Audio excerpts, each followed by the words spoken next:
పవన్ కళ్యాణ్ బాగా ఇష్టపడుతున్న వ్యక్తుల్లో నేను కూడా ఒకడిని.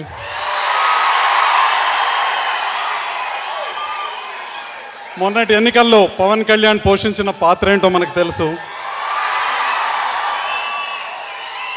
మరొకరైతే తను పోషించిన పాత్ర ఆధారంగా ఒక పదవిని పొందటం, డబ్బును పొందటం, ప్రస్తుతం ఉన్న రాజకీయ నాయకుల్లా విపరీతంగా డబ్బు సంపాదించే ప్రయత్నం చేస్తుండేవారు.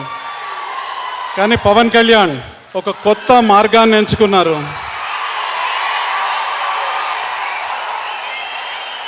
ప్రజల సమస్యల పరిష్కారానికి, అసలైన ప్రజల సమస్యల పరిష్కారానికి పవన్ కళ్యాణ్ తన శక్తి మేరకు కృషి చేస్తున్నారు.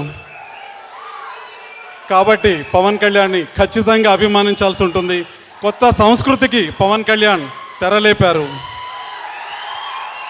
ఈరోజు అధికారంలో ఉన్నవారికి, ప్రభుత్వంలో ఉన్నవారికి కేవలం వంది మాగదుల్లా తయారై భజన చేసే బ్యాచ్లు మనకి ప్రతి చోట కనిపిస్తున్నాయి. ఈరోజు చాలా కష్టమైన విషయం నిజం మాట్లాడటం, సత్యం వెనక నిలబడటం, సత్యాన్ని స్పష్టంగా చెప్పటం. ఆ పని చేస్తున్న పవన్ కళ్యాణ్కి నా అభినందనలు.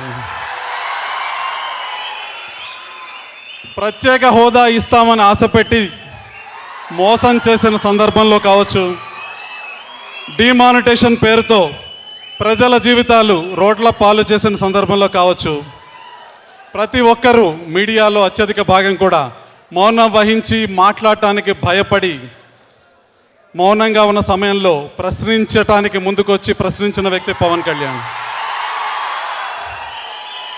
ఈరోజు యువతరం ప్రశ్నించాల్సి ఉంది, నిలదీయాల్సి ఉంది. మీరు రాజకీయ నాయకులు, ప్రజల భవిష్యత్తు కోసం, ప్రజల కోసం మీరు రాజకీయ నాయకులయ్యారు. కానీ మీరు ఈరోజు వ్యక్తిగత ఆస్తులు పెంచుకుంటూ ప్రజల్ని వంచిస్తూ ఎన్నికల ముందు ఒక మాట చెప్పి, ఎన్నికల తర్వాత ఒక మాట చెప్పి, కేవలం మీ కుటుంబాల సంక్షేమం కోసం మీరు పరిపాలనని కొనసాగిస్తున్నారు. ఈ పరిస్థితి మారాలని యువత రాజకీయ నాయకుల్ని, రాజకీయాలని ప్రశ్నించాల్సి ఉంది. ఆ ప్రశ్నించే చైతన్యాన్ని ఎంతో కొంత తెలుగు యువతలో తీసుకొస్తున్న పవన్ కళ్యాణ్కి అభినందనలు. పవన్ కళ్యాణ్ తన ప్రయత్నాన్ని మరింత కొనసాగించాలని, తెలుగు ప్రజలు ఎదుర్కొంటున్న సమస్యల పరిష్కారానికి మరింత ముందుకు అడుగు వేయాలని, పవన్ కళ్యాణ్ స్ఫూర్తితో యువత కూడా ముందుకు అడుగు వేయాలని కోరుకుంటూ ఈ అవకాశం ఇచ్చినందుకు ధన్యవాదాలు. నాకు రక్తాన్ని ఇవ్వండి, మీకు స్వాతంత్రం తెచ్చిస్తానన్నాడు సుభాష్ చంద్రబోస్. అలాంటి ఆయన చెప్పమంటారా? ఇంక్విలాబ్ జిందాబాద్ అన్న భగత్ సింగ్ మళ్ళీ పుట్టాడని చెప్పమంటారా?